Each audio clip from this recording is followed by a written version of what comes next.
Fala, meu confrade, tudo bem? Como é que você está? Hoje, dia 1 de junho de 2025, e tivemos um GP de Barcelona aí bem movimentado, né? Com bastante coisas que nós vamos comentar aí. Algumas legais, outras nem tanto. Mas vamos começar a falar dos brasileiros, de alguns brasileiros que acho que vale a pena, né? Primeiro vamos começar com o Rafael Câmara, um piloto brasileiro de 20 anos, nascido em Fortaleza, que está dominando a Fórmula 3 da FIA. Ele em 5 finais de semana de corrida já fez 5 poles, já ganhou 3 corridas e está liderando o campeonato por uma margem razoável até. Ele já foi campeão em 2022 na Fórmula 4 nos Emirados Árabes Unidos, e em 2024 ele foi vice-campeão, ele foi campeão europeu de Fórmula Regional e foi vice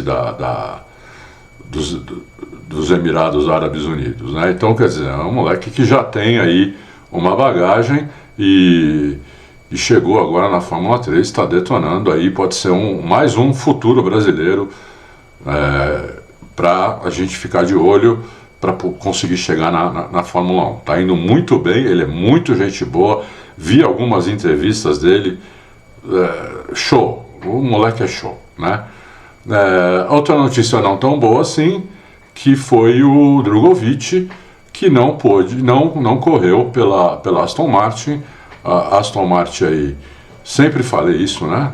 Quem me acompanha faz tempo, a Aston Martin é uma equipe que foi feita pelo Lawrence Stroll, para o filho dele, para tentar fazer o filho dele campeão de Fórmula 1, o Lance Stroll.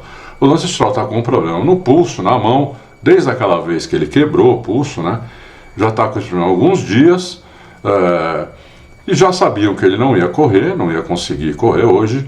Mesmo assim, ele que classificou o carro, deviam ter colocado teoricamente, né? Deviam ter colocado o Drugovich para classificar o carro ontem, para ele poder correr hoje. Não, mas a Aston Martin, como equipe, uma equipe aí, como eu li alguém falando aí, uma equipe sui generis, né? Uma equipe que foi feita para uma pessoa ser campeão, um piloto ser campeão, não quis saber disso, sabia que o Lance Stroll não ia correr, e mesmo assim não deixou o Drugo fazer a classificação. O Drugo não pôde correr, eles foram com um carro só, preferiram ir com um carro só. Olha o nível que chega o negócio, né? Depois o pessoal fala, não, tem que tirar o Stroll. Quis tirar o Stroll, eles não tiram nem de uma corrida, como é que vão tirar da Fórmula 1, né? Então o Drugo ficou lá chupando o dedo, e a Aston Martin foi com um carro só para a corrida, uma coisa, na minha opinião, assim, bastante ridícula, né? Mas é isso, vai fazer o quê, né? Não tem outra solução. E vamos aproveitar também, falar do Bortoleto, que não foi muito bem hoje, né, na corrida. O Hulk foi bem melhor que ele. A estratégia lá na equipe deles, né, na Sauber, a melhor estratégia é para quem larga na frente, né? Então, a melhor estratégia foi para o Hulk, e o Bortoleto não pôde fazer muita coisa e ficou para trás, né? Mas eu vou dizer para vocês uma coisa, apesar dos resultados, o brasileiro, não vocês que me acompanham, vocês gostam de Fórmula 1, conhecem Fórmula 1, vocês, né, eu acho que vocês ligam mais para desempenho, né? Mas a maioria das pessoas não é assim, né? Brasileiro, né, quer resultado, quer não sei o quê, não se importa com detalhes, né? Ainda mais na Fórmula 1, que é um esporte tão detalhista, né? Ele está tendo um bom desempenho, as pessoas na Fórmula 1, o paddock da Fórmula 1 respeita o Gabriel Bortoleto, o pessoal da Sauber gosta bastante dele, né? O Binotto, né, que é o responsável lá da Sauber, gosta muito dele, não só como pessoa, mas como piloto também. Então, apesar de ele não ter ido muito bem, o Hulk ter ido muito bem, eu acho que o o Gabriel Bortoleto não está se queimando, ao contrário, né? Eu acho que ele está até indo bem pelas circunstâncias que têm acontecido, porque corrida também, todo esporte, né? Mas nós estamos falando de corrida aqui, tem muitas circunstâncias, né? Que às vezes ajudam, às vezes atrapalham e às vezes não acontece nada. No caso dele, hoje atrapalhou, né? Algumas outras vezes atrapalhou também, mas quando não atrapalhou essas circunstâncias, ele mostrou resultado, inclusive, né? Desempenho ele está mostrando, eu acho que desde o começo, mas o resultado dele não foi muito bom hoje por causa disso. Bom, vamos começar pela corrida de hoje. Aqui é o pódio, né? Então nós temos uma novidade aqui no pódio, que é um piloto da Ferrari, né? Que é o grande Percival, o Leclerc, que dessa vez deu certo a estratégia. E essa foto que costumava ser o Piastri, o Norris e o Vespa, dessa vez, né, saiu o Vespa, entrou o Piastri, uma foto nova aí, né, pra gente comentar. Nós vamos falar deles quando chegar na hora deles, né? Aqui vamos começar do final, os 10 últimos, né?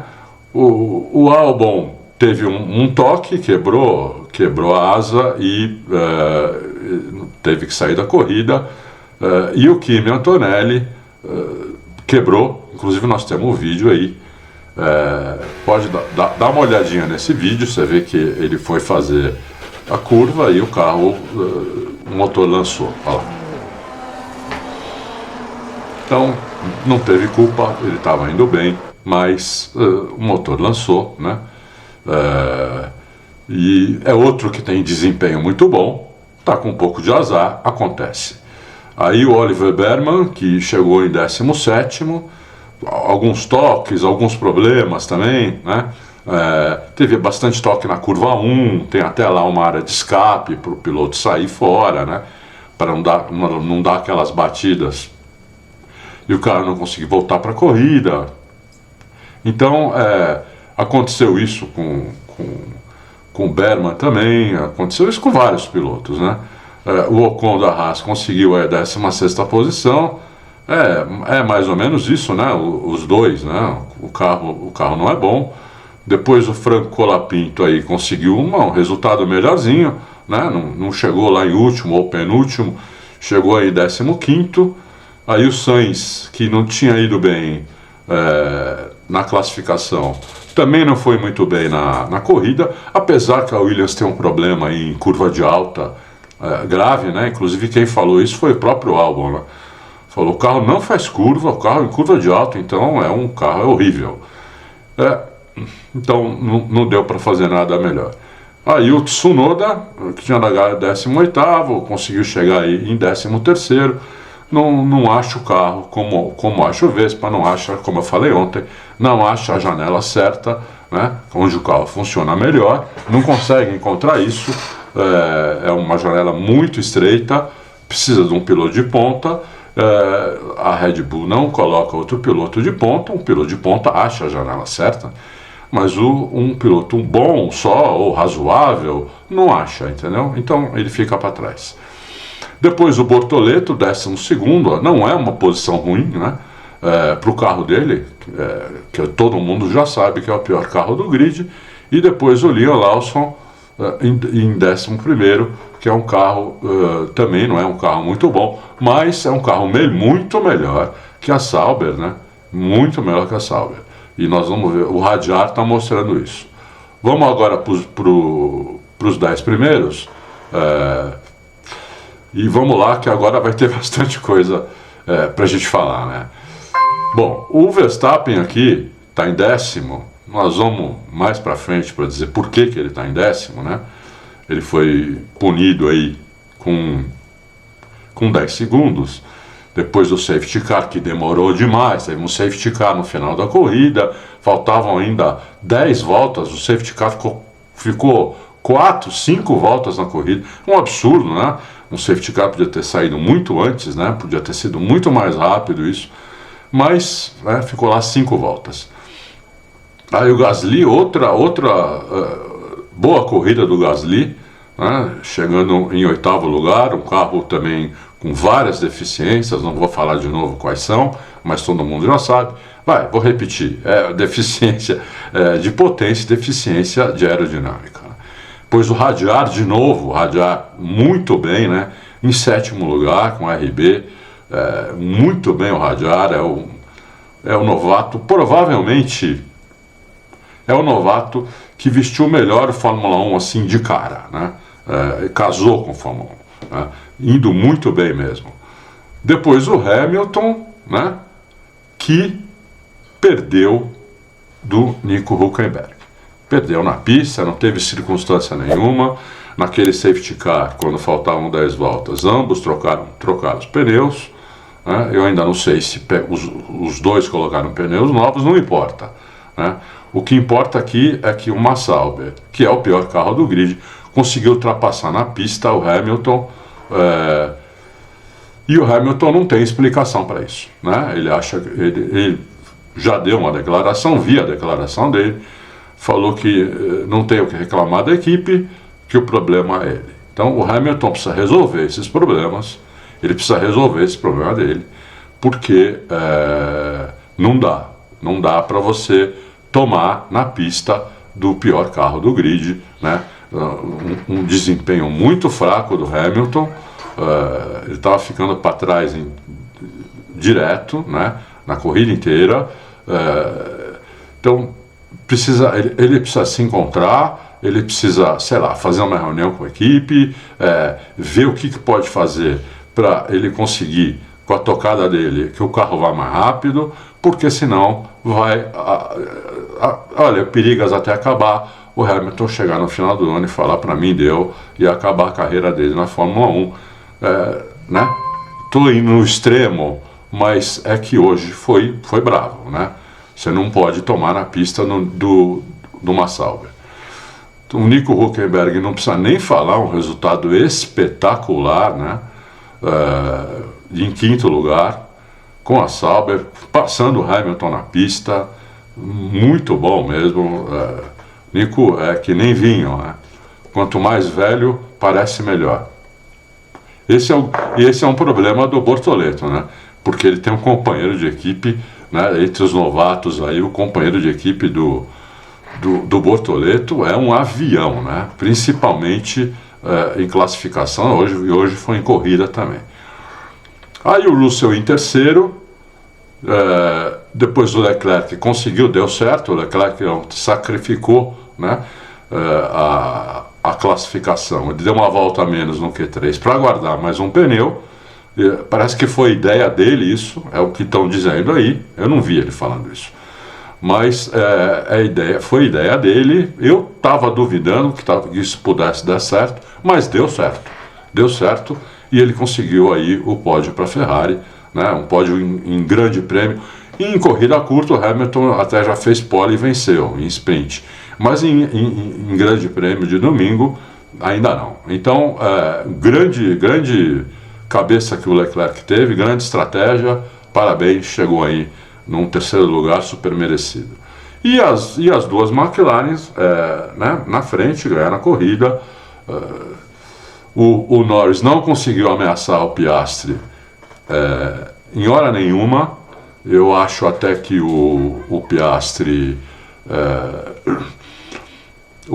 melhorou realmente. O Piastri agora ele está conseguindo, porque eu achava que a vantagem do Norris sobre o Piastri era economizar pneu, né?